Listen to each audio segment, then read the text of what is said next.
नमस्कार साथियों,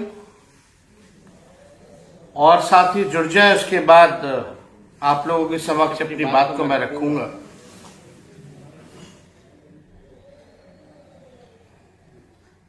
और कोशिश भी कीजिएगा कि ज्यादा से ज्यादा जो है आप शेयर कर सकें इसको।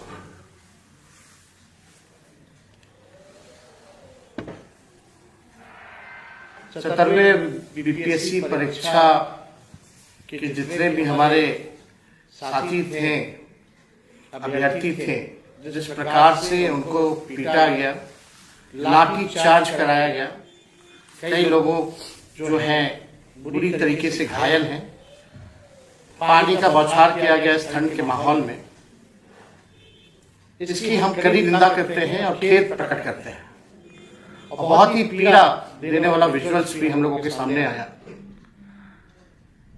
सभी जितने हमारे अभ्यर्थी हैं, मैं उन सभी लोगों से कहना चाहता हूं कि तेजस्वी यादव आपके साथ खड़ा है मजबूती के साथ। मैं एक युवा हूं और युवाओं का दर्द समझ सकता हूं, लेकिन मैं अपनी बात को भी आप लोगों के समक्ष जो है रखना चाहूंगा।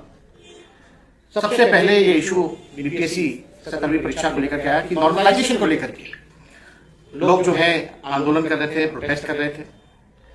उस समय भी हम लोगों ने हर एक प्लेटफॉर्म पर हम लोगों ने नॉर्मलाइजेशन के अगेंस्ट जो है अपनी आवाज को बुलंद किया, और लगातार हम लोगों ने मीडिया के माध्यम से एक नैतिक समर्थन हम सभी लोगों ने उन अभ्यर्थियों को देने का काम किया। और आप लोग जानते हैं कि विधानसभा का सत्र भी चल रहा था, तो 28 नवंबर को विधानसभा में भी हम लोगों ने नॉर्मलाइजेशन को लेकर के हमारे सारे विधायकों ने एक सुर से आवाज भी उठाया था। हम लोगों ने तख्ती भी ली हुई थी कि नॉर्मलाइजेशन जो है किसी भी प्रकार में नहीं होना चाहिए। आप देखिएगा, नॉर्मलाइजेशन को लेकर के हमने मुख्यमंत्री को भी चिट्ठी जो है लिखा।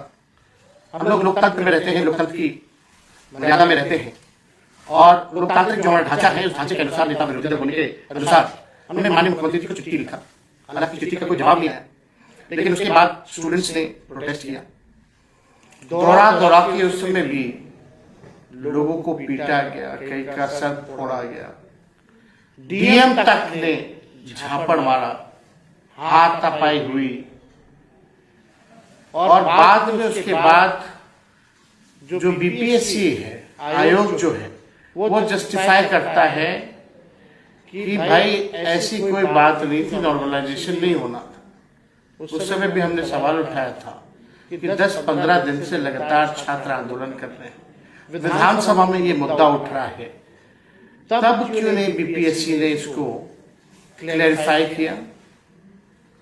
उस समय भी कोई क्लैरिफाई नहीं किया गया। फिर देखिए, परीक्षा होता है 13 दिसंबर 2024 को। जब परीक्षा हो रहा था तो कई स्टूडेंट्स ने हमसे भी संपर्क किया परीक्षा के बाद कि पेपर लीक के मामले आ रहे हैं, कई सेंटरों में जो है पेपर टाइमली नहीं दिया गया, कई जगह जो है जो सील्ड क्वेश्चन पेपर होता है वो सील्ड नहीं था, पहले से ही टीचर्सों के पास जो है वो क्वेश्चन पेपर पहले से ही मिला हुआ था। और लगातार इस बात आई कि पेपर जो है लीक हो गया। उस समय इमीडिएटली बीपीएससी ने कहा कि ऐसी कोई बात नहीं है, ये अफवाह है।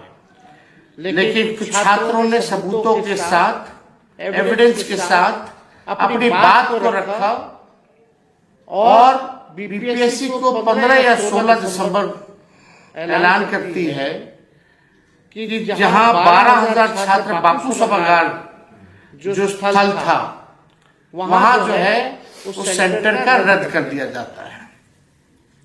अब बात यह है कि जब पेपर लीक हुआ है तो एक सेंटर का ही क्यों रद्द किया गया? ये एक तरह से नॉर्मलाइजेशन ही है। इसलिए छात्रों ने फिर से आंदोलन किया, आवाज उठाई कि री एग्जाम होना चाहिए फॉर ऑल, फॉर एवरीवन। और री एग्जाम के पक्ष में मैं भी खड़ा हूं, क्योंकि ये नौजवानों के भविष्य के साथ खिलवाड़ है। और अगर एक सेंटर में नहीं, कई सेंटरों में, कई जिलों में ऐसी बात आई कि क्वेश्चन पेपर लीक है, समय पे पेपर नहीं मिल रहा है, paper seal, question paper seal नहीं थे, तो अगर रद्द करना चाहिए तो रद्द सबके लिए होना चाहिए और शांतिपूर्वक जो हमारे अभ्यर्थी थे गर्दनी बाग जहां उनको स्थल मिला हुआ था, शांतिपूर्वक जो है धरना कर रहे थे और बीपीएससी और सरकार जो है दबाव में है, दबाव में थी। लगातार भूख हड़ताल जो है छात्र कर रहे थे और मुझे याद है कि हम लोगों ने नैतिक तौर पे सभी लोगों को हर एक कहीं भी आते थे मीडिया के माध्यम से, सोशल मीडिया के माध्यम से इन अभ्यर्थियों का समर्थन में हम हमेशा रहे। 19 दिसंबर को तकरीबन 11 बजे कुछ अभ्यर्थी मुझे कॉल करते हैं, वीडियो कॉल करते हैं और वो कहते हैं कि आप हमारा साथ दीजिए, आप एक बार गर्दनी बाग हमसे मिलने जरूर आइए। 19 तारीख को हम कटिहार में थे और हमने रात की ट्रेन पकड़ी और रात में ही हम जो है कटिहार से पटना पहुंचे और पटना पहुंचते ही हम गर्दनी बाग सीधे गए, उन अभ्यर्थियों की समस्याओं को जाना और हमने अपना समर्थन, नैतिक समर्थन, पूरा समर्थन जो है उनको दिया। पहले छात्र कहते थे कि कोई राजनीतिक रूप से ये आंदोलन नहीं होना चाहिए, राजनीति के लोगों को नहीं आना चाहिए, लेकिन कई लोगों ने मुझे बुलाया और एक राजनीतिक के हैसियत से नहीं बल्कि एक युवा होने के नाते हम वहाँ पहुँचे, लोगों की पीड़ा को हमने सुना, उनका हम पूरा समर्थन हम लोगों ने किया और उसके बाद आप देखिएगा 22 दिसंबर को फिर से 21 की रात में हम मिले अभ्यर्थियों से और 22 दिसंबर को हमने पुनः मुख्यमंत्री जी को चिट्ठी लिखा कि री एग्जामिनेशन जो है होना चाहिए और जो भी छात्रों ने हमको बताया था उन सारी बिंदु जितने भी इश्यूज थे उसको हमने अपने चिट्ठी में जोड़ करके माननीय मुख्यमंत्री जी को लिखा, लेकिन माननीय मुख्यमंत्री जी का कोई जवाब नहीं आया। आप देखिएगा 11 दिन से लगातार जो शांतिपूर्वक जो तरीके से गर्दनी बाग में जितने छात्र छात्राएं